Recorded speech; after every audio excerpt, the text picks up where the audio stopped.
Alors, bonjour à tous. Désolé pour le retard. Je pense que tout le monde est un peu habitué maintenant aux soucis techniques qu'on peut rencontrer. Donc, vous êtes au bon endroit. On va parler du bien-être des collaborateurs à travers le soutien psychologique que peuvent leur apporter les entreprises. Donc, je suis avec plusieurs intervenants avec moi. On va commencer tout de suite car on a déjà 7 minutes de retard.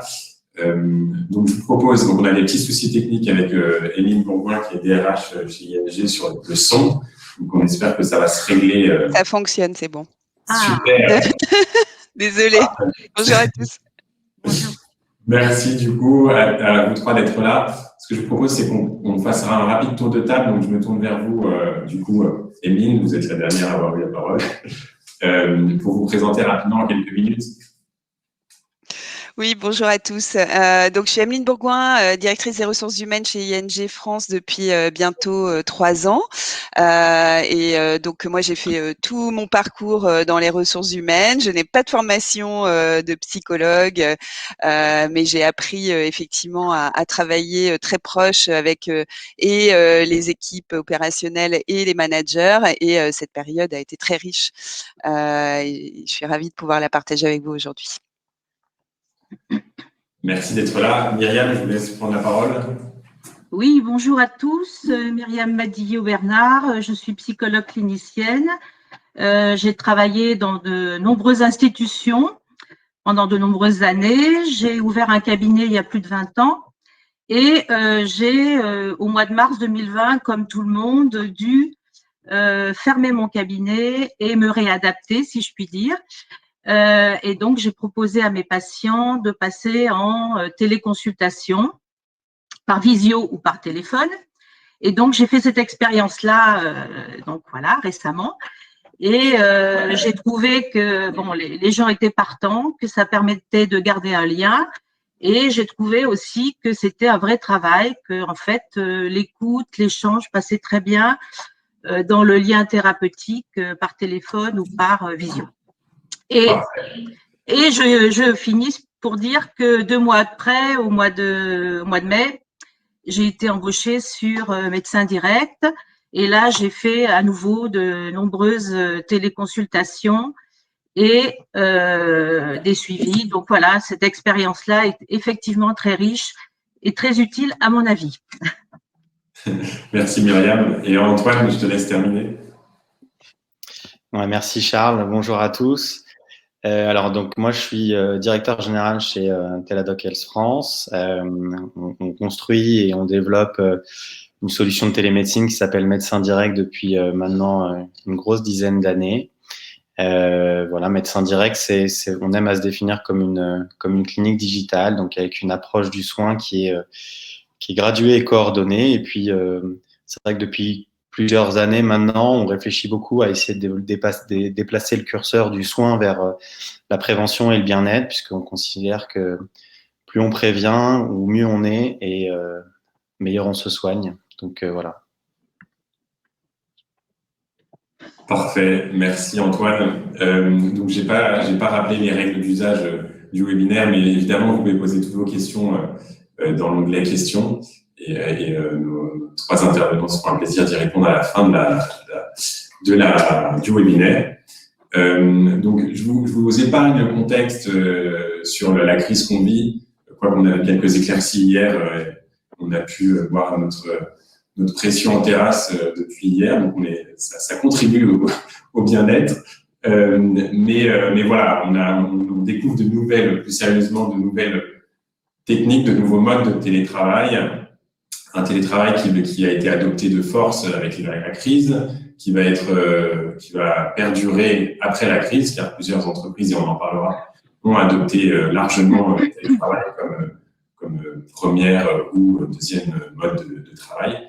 Mais ça crée des problèmes et des maux que vivent les collaborateurs, l'isolement, la lassitude et jusqu'à l'épuisement professionnel.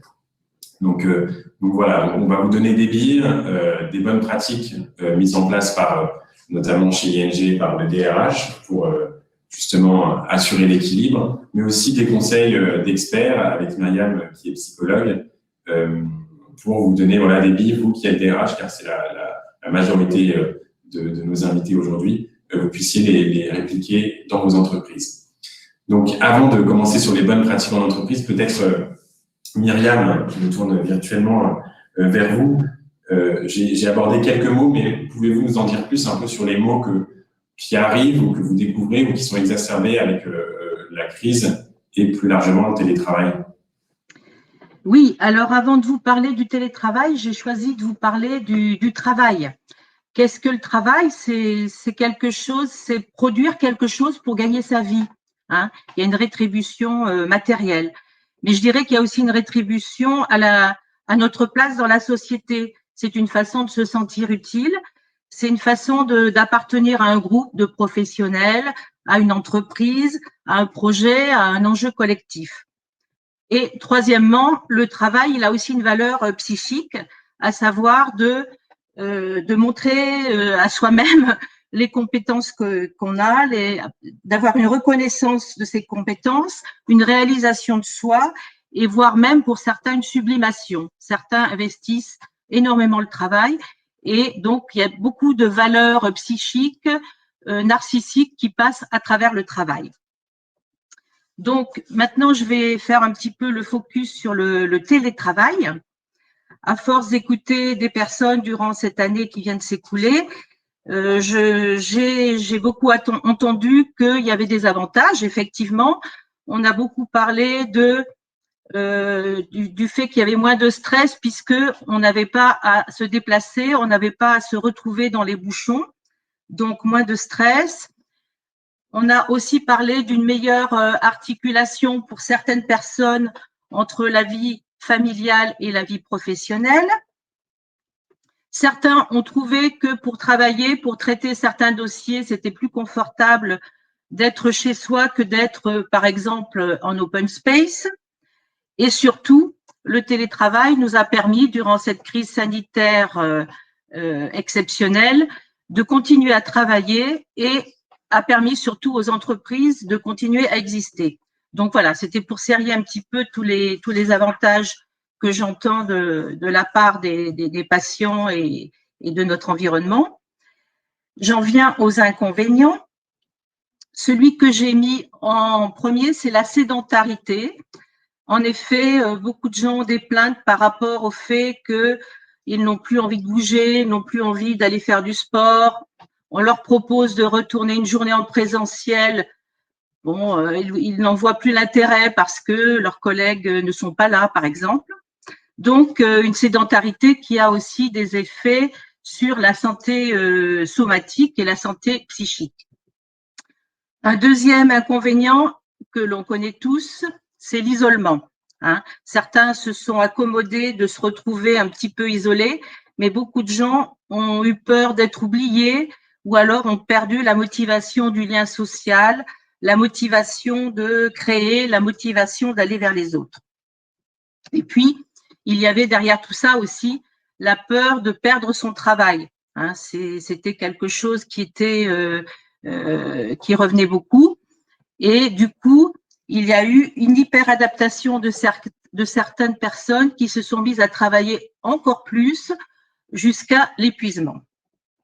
Enfin, je dirais que le télétravail représente un petit peu quelque chose comme une inertie, je dirais, parce que on n'a plus les petits moments qu'on avait en présentiel avec des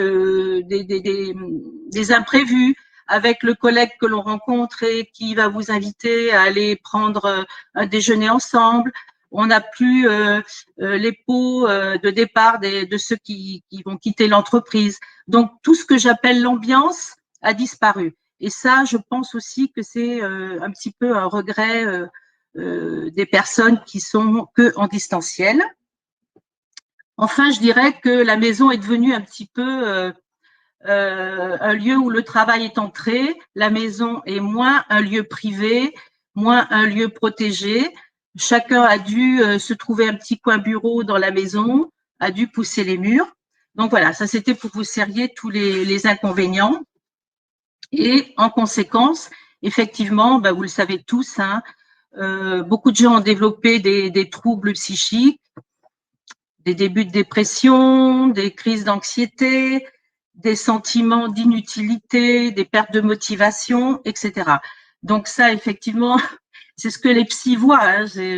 Et puis on va pas mettre tous les mots des moments actuels sur le télétravail. Je pense que c'est vraiment la crise sanitaire aussi et le confinement qui ont fait souffrir les gens. Mais bon, je trouve que c'est une bonne idée de se questionner sur les effets du télétravail. Et je pense que justement la téléconsultation a été finalement est tombée à point, si je puis dire, pour aider des personnes très isolées.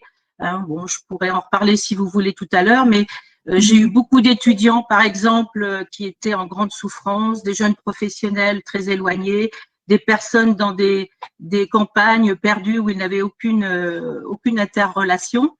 Donc voilà, voilà mon expérience.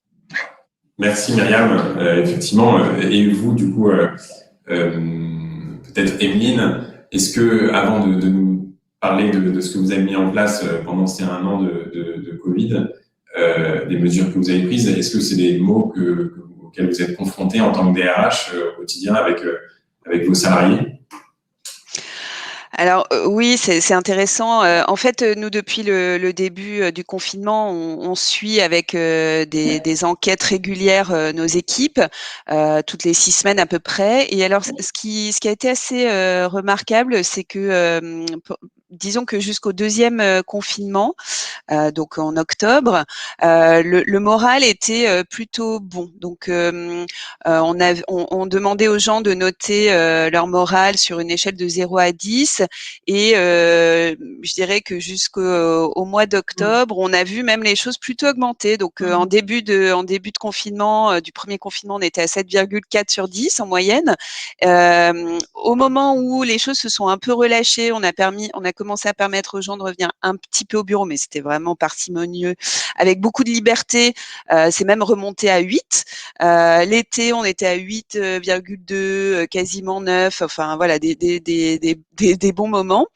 Et je dirais premier coup de massue, ça a été en octobre. On est tombé en dessous de la barre des 7.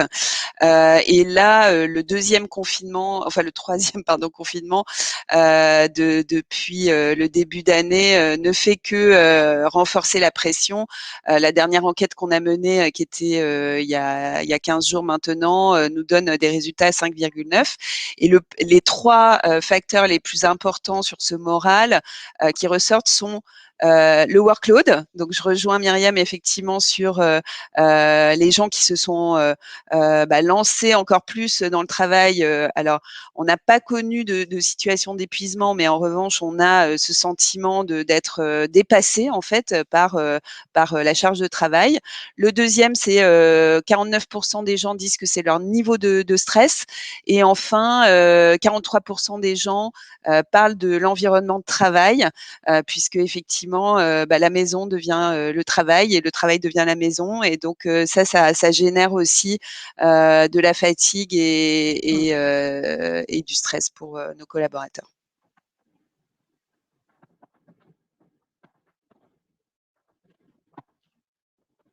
On vous entend pas, Charles. Ah oui. Qu'est-ce que vous avez mis du coup en place pendant ces 1 an de pandémie chez ING pour justement un peu essayer de pallier à ces mots que nous disait Myriam et que vous releviez aussi? Alors, donc de manière générale, effectivement, les modes de travail ont beaucoup évolué, hein, avec la généralisation du télétravail. En 7 jours, on est passé effectivement de environ 50% de télétravailleurs habituels à 90% de nos collaborateurs qui travaillaient à la maison. En fait, ce que moi je peux partager avec les gens qui sont autour de cette table, c'est que on peut pas prédire le futur. En revanche, je dirais que ma conviction, et ça s'est renforcé avec cet épisode inattendu, c'est que on doit mettre en place tous les moyens pour aider les collaborateurs à faire face à cette incertitude. Et effectivement, de quoi il s'agit? aujourd'hui, c'est d'avoir une capacité à accompagner à travers notamment tout ce qui est formation, tout ce qui est sensibilisation, le plus souvent possible, les managers et les équipes à développer leur adaptabilité et leur agilité. Et ça, on l'a effectivement prouvé avec ce changement assez brutal qu'on a eu en mars 2020. La communication. Renforcer la communication dans cette période-là a été pour nous un moyen extrêmement puissant pour maintenir le lien. Vous en parliez tout à l'heure, Myriam, ce sentiment d'isolement, certaines personnes, et notamment des jeunes ou des moins jeunes, célibataires, sans enfants, qui sont retrouvés dans des petites surfaces à Paris sans avoir cette possibilité de s'échapper, nous ont fait part effectivement de leur détresse parfois, de leur sentiment d'isolement.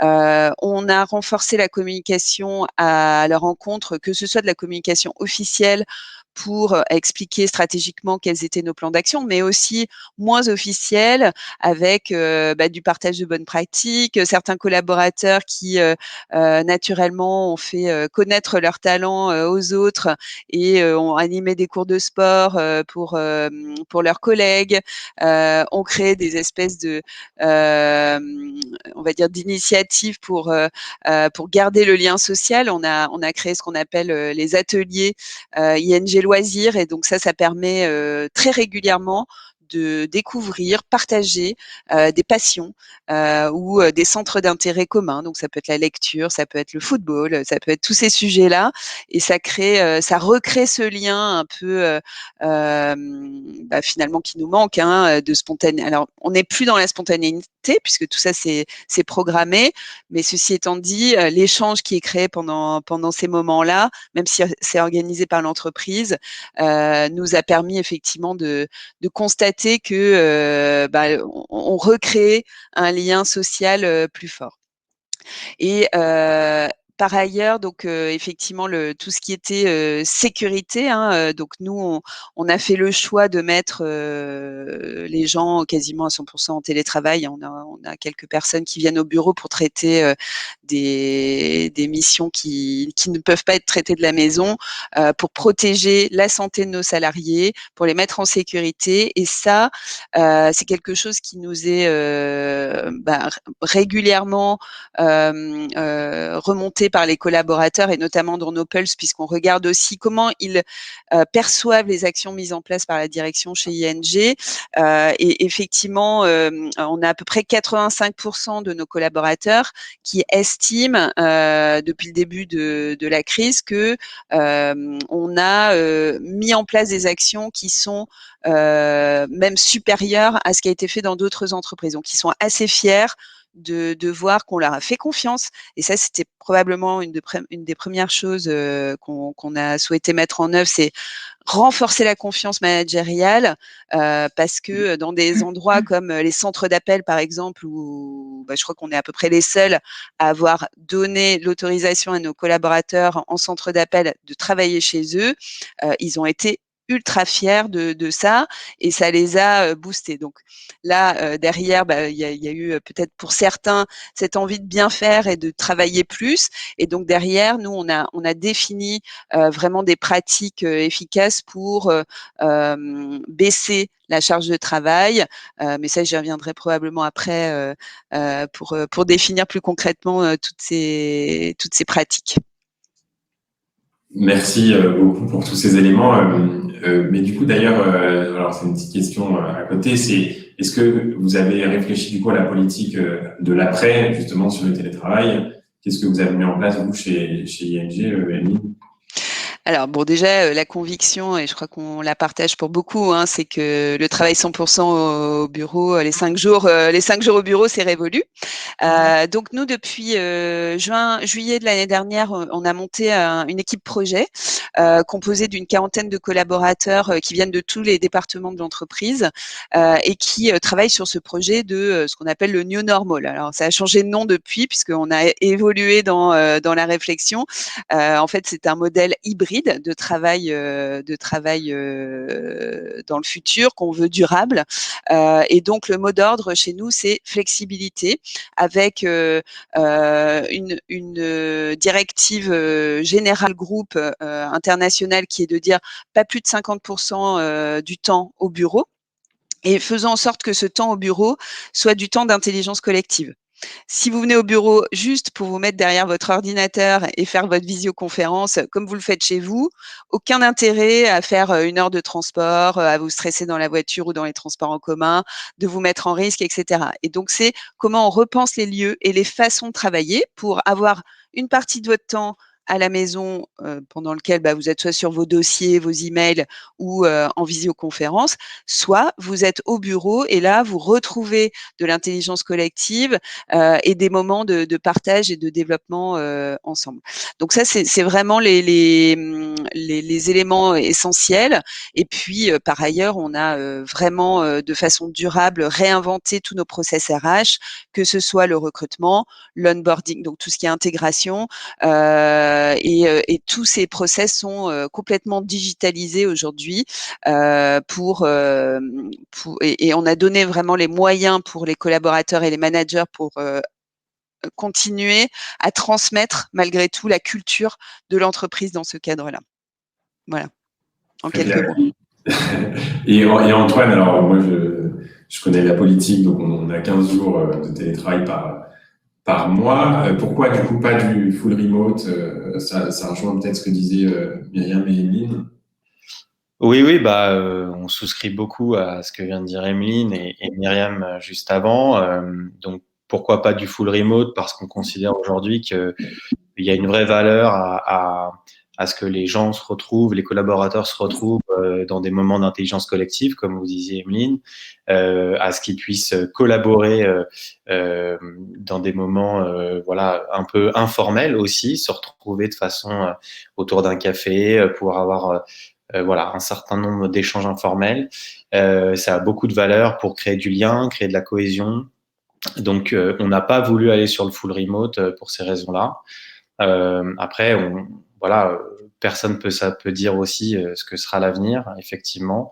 Et donc, compliqué de savoir si on restera sur un format qui nous paraît déjà assez libre, c'est-à-dire qu'1 jour par mois, ça permet déjà de s'organiser de façon très souple pour le collaborateur. Ça a permis aussi à certains collaborateurs de déménager dans d'autres villes que Paris. Donc vivre autrement, avoir d'autres équilibres, trouver d'autres équilibres de vie. Et ça nous paraissait important. Et c'est sûr que le travail, venir juste pour se mettre derrière son ordi dans un open space, on est complètement d'accord, hein. Ça nous paraît un peu désuet. Merci Antoine. C'est on commence sur le côté positif de cette session où on va vous partager des bonnes pratiques. Emeline, du coup, je vous redonne la parole et ensuite on demandera à Myriam peut-être l'avis d'expert pour donner des clés pour accompagner les collaborateurs. Emeline, peut-être si vous aviez en quelques minutes quelques bonnes pratiques que vous avez mis en place chez ING. Alors, on a essayé de vous mettre ça sur une slide, effectivement. Donc, comme je vous le disais tout à l'heure, notre priorité a été et reste de protéger la santé de nos collaborateurs. Donc, au-delà de l'équipement informatique pour télétravailler, puisque ça, c'était aussi quelque chose qui a été fait dans l'urgence, tout le monde n'était pas équipé correctement. Nous avons mis en place un certain nombre de conseils, de pratiques pour aider les collaborateurs et les managers à articuler leur vie professionnelle et leur vie personnelle. Alors, le No Meeting Challenge, ça c'est quelque chose qu'on a mis en place au moment du confinement, du couvre-feu à 18h, parce que on constatait que les gens finissaient leur journée de travail à 18h, voire 19h, voire 20h. Puis en fait, vous êtes bloqués. Vous pouvez même pas aller chercher une baguette de pain. Ça signifie que vous pouvez même pas aller faire un tour dehors. Tout à l'heure, vous parliez, Myriam, effectivement de l'inertie. ça signifie que vous êtes dans une plus grande inertie parce que vous pouvez même pas aller faire le tour du pâté de maison pour vous dégourdir les jambes. Et donc, on a décidé effectivement avec le comité de direction d'ING France d'implémenter ce No Meeting Challenge, donc de demander à l'ensemble des managers d'avoir cette exemplarité, de ne pas fixer de meeting avec leurs équipes entre 12h30 et 13h30 et le mercredi et le vendredi, pas de réunion après 16h. Et ça, on va dire que vraiment cette action était pour aider les personnes et même les managers à retrouver un peu d'équilibre entre je passe toute ma journée à travailler et j'ai quand même un peu de temps. Si je veux, déjà continuer à travailler sur un dossier en étant au calme, parce qu'on a un peu la maladie des réunions chez ING, ou si je veux aller faire une heure de sport ou aller à l'épicerie chercher à manger pour ma famille à 17h avant que ça ferme. Et ça a été, ça remporte un franc succès. Alors je dis pas que c'est parfait. Mais malgré tout, ça a été quand même relativement bien mis en place et ça a beaucoup aidé. L'impact a été très positif sur nos salariés. On a également donné des tips, des petits conseils à nos collaborateurs de notamment privilégier des réunions de 25 ou de 55 minutes. Donc ça veut dire se donner au moins 5 minutes entre 2 réunions pour se laisser le temps de souffler entre deux, se faire un café, faire une petite pause naturelle. Enfin voilà, c'était quelque chose qui ressortait beaucoup des feedbacks qu'on recevait de nos collaborateurs en disant j'enchaîne, j'ai même pas le temps de respirer entre 2 réunions, je me sens dépassée par tout ça, je suis plus maître de mon temps. Et donc voilà, donc on a effectivement donné cette possibilité-là aux gens et de plus en plus je vois cette évolution. On parlait de la santé aussi, effectivement, on a renforcé nos dispositifs de digitalisation de la santé, donc avec nos partenaires, notamment renforcer la consultation médicale à distance, intégrée dans notre relation avec notre assureur médical aujourd'hui. On a 2 lignes d'écoute psychologique gratuites et confidentielles qu'on avait avant pour partie, mais sur lesquels je vous parlais de la communication tout à l'heure, on a énormément communiqué effectivement pour que nos salariés se laissent la possibilité et se donnent le droit au moins d'avoir cette première ligne d'écoute qui est de bonne qualité. On a également créé des groupes de parole et avec l'évolution pour nous du travail à la maison à quasiment 100%, on a également lancé depuis quelques semaines des formations aux risques psychosociaux pour l'ensemble de nos managers. Parce qu'on sent que ça frémit, comme je vous le disais tout à l'heure, les gens vont moins bien et donc on a décidé effectivement de les accompagner parce qu'ils étaient démunis face à des situations individuelles complexes et sur lesquelles ils avaient besoin d'aide. Donc on a trouvé un partenaire qui nous aide là-dessus et les premiers retours qu'on a reçus sont très positifs et on va continuer à les accompagner sur ces sujets-là. Un des points pour nous qui était très important aussi, donc on est resté très actif sur notre politique diversité et inclusion, mais ce qu'on a vraiment renforcé comme communication était autour de la lutte contre les violences familiales. Vous l'avez vu probablement, ça a été une période, notamment le premier confinement, avec des personnes qui se retrouvaient enfermées chez elles, où les violences familiales ont augmenté. Et donc notre volonté a été là aussi de mettre en place un référent dans mon équipe qui traite tous les sujets en individuel, qui oriente les personnes qui le souhaitent et qui se retrouvent dans ces situations-là pour pouvoir effectivement aider au maximum nos salariés dans des situations compliquées. La création de la proximité, donc ça, je vous en ai parlé tout à l'heure. Effectivement, c'était renforcer la communication. Et puis, je crois que tous les autres éléments que vous voyez sur la slide ont déjà été traités. Et vous parlez de la flexibilité. Pour nous, c'est un point essentiel et qu'on a mis en place dès le début. On a mis personne en chômage partiel. On a proposé à nos collaborateurs d'adapter leurs horaires s'ils avaient des personnes à charge, que ce soit des enfants ou des personnes âgées. Et là aussi, on a reçu beaucoup de reconnaissance par rapport à cette flexibilité. Voilà. Merci beaucoup, Evelyne, pour tous ces exemples très concrets, notamment sur le No Meeting Challenge. Je trouve que ça dépassera la pandémie et ça s'installera dans les entreprises qui adoptent le télétravail. Myriam, peut-être si vous deviez donner 3 conseils, je réduis le temps, 3 conseils pour bien accompagner un collaborateur psychologiquement, ou 4, je vous laisse aussi libre. Je ne vais pas m'étendre beaucoup parce que ce que j'ai repéré est très redondant avec ce que vient de dire Evelyne. Donc, oui, il faut un cadre commun pour l'entreprise où chacun s'y retrouve. Je dirais avec des nouveaux rituels. Et vous avez parlé de formation, d'intelligence collective. Et voilà, il faut retrouver des façons d'être ensemble. Et puis donc un organigramme très précis, puisque effectivement, quand on est en présentiel, si on a un problème avec sa fiche de paye, on va frapper à la porte du comptable, et que quand on est en distanciel, on peut être perdu dans les méandres de l'entreprise. Donc effectivement, un cadre très clair. Deuxièmement, un maximum d'interaction. Là aussi, vous avez parlé des ateliers lecture, de la communication. C'est pas une nouveauté. L'être humain est un être de lien, d'échange. Et pour exister et pour travailler avec motivation, il a besoin d'être nourri de relations.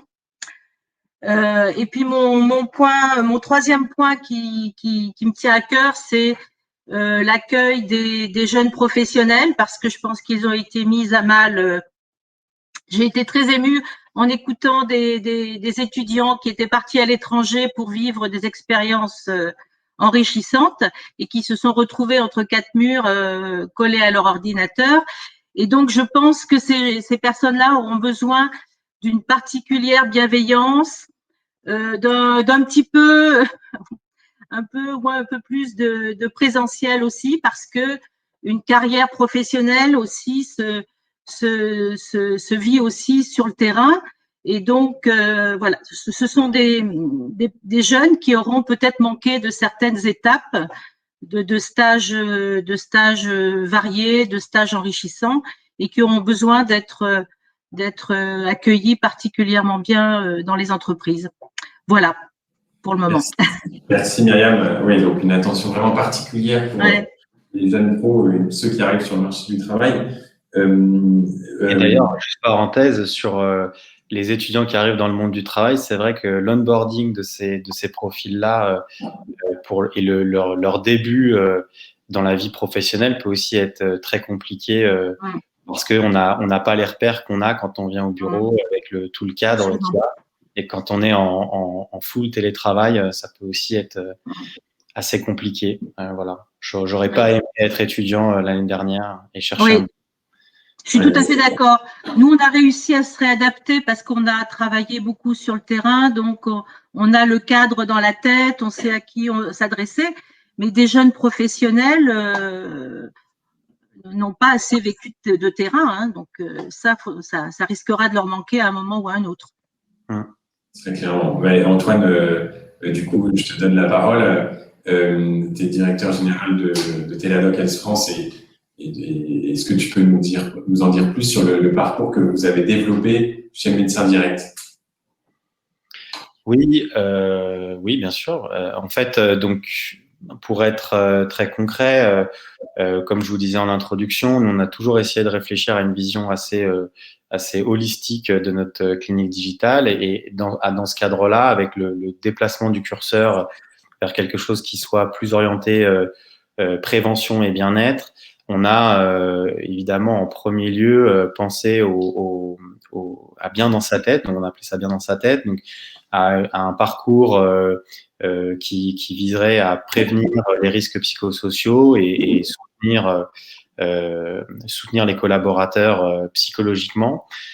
Toujours dans la même démarche de tout ce qu'on a fait avec Médecins Directs sur le soin primaire, on attache une grande importance à la coordination. Donc, on a protocolisé les choses pour qu'il y ait une vraie coordination entre le psychologue qui prendra en charge le collaborateur et un psychiatre dans ce cas de figure.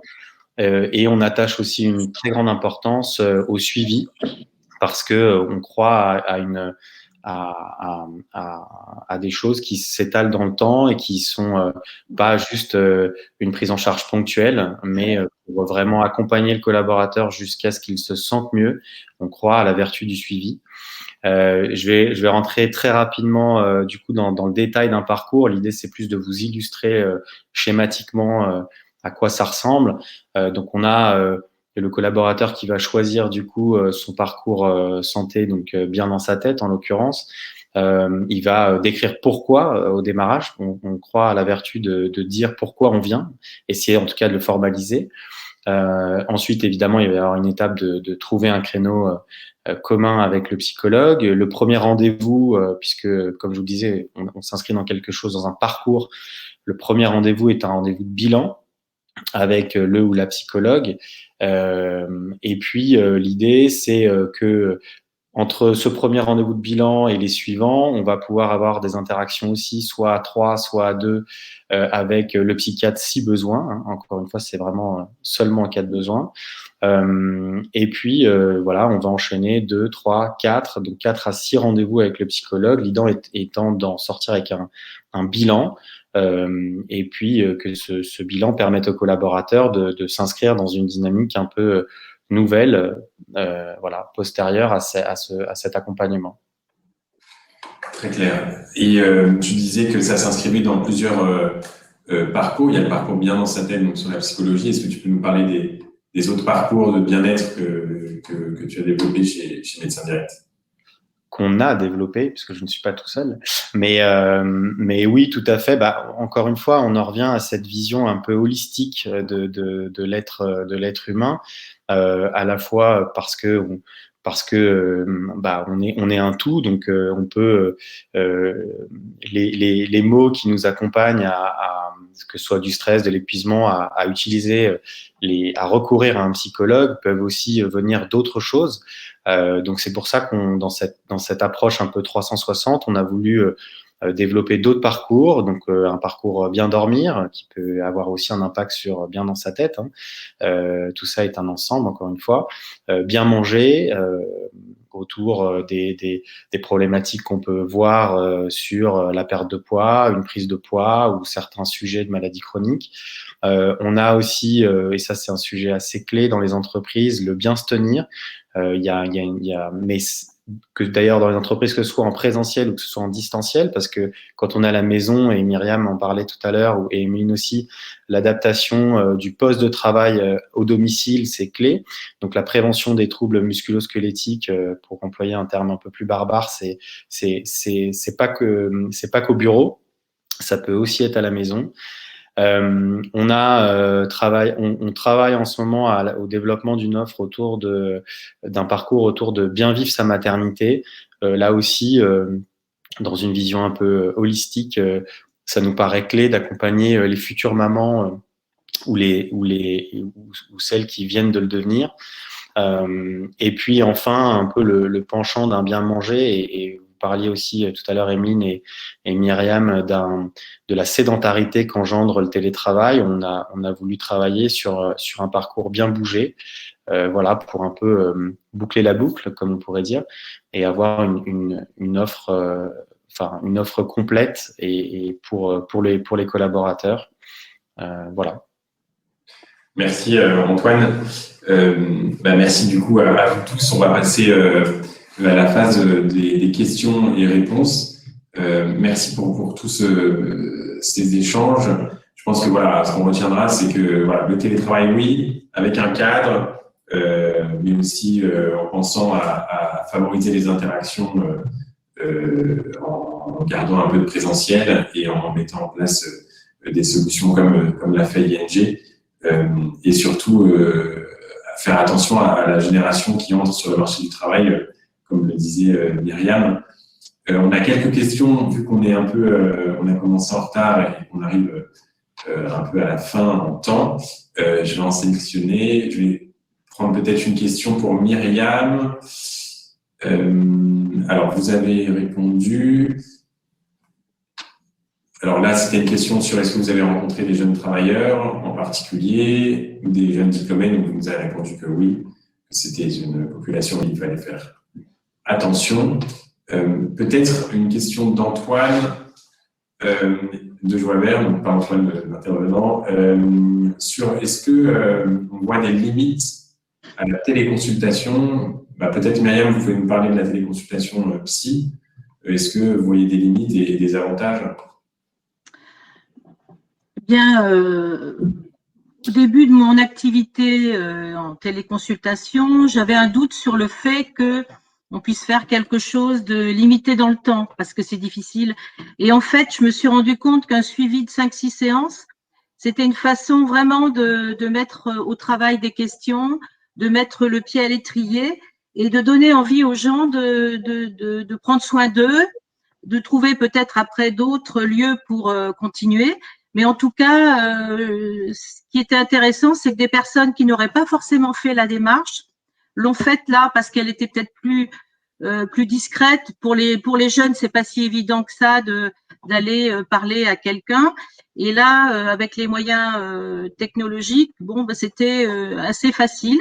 Et je pense que ça leur rendait vraiment service. Donc, je ne sais pas si j'ai répondu à la question, mais Si, voilà.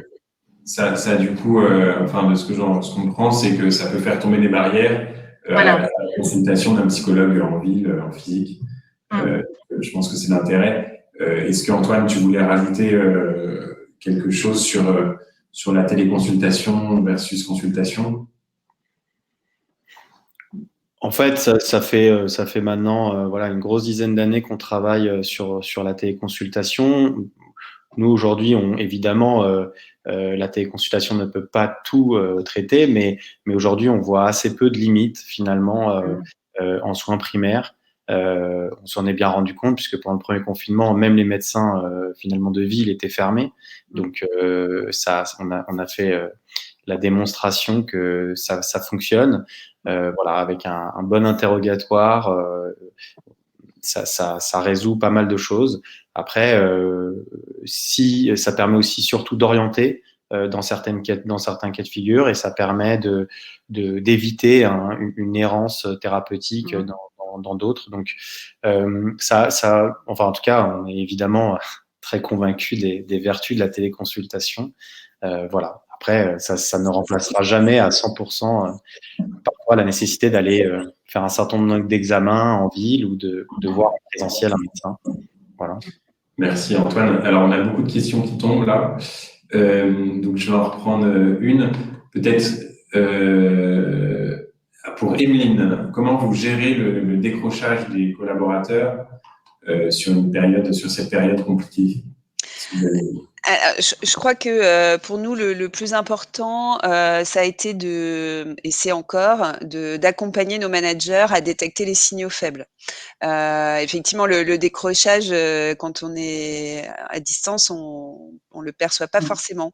Ça peut commencer par quelqu'un qui veut plus mettre sa vidéo, qui était là tout le temps aux réunions et puis qui commence à s'absenter, voilà.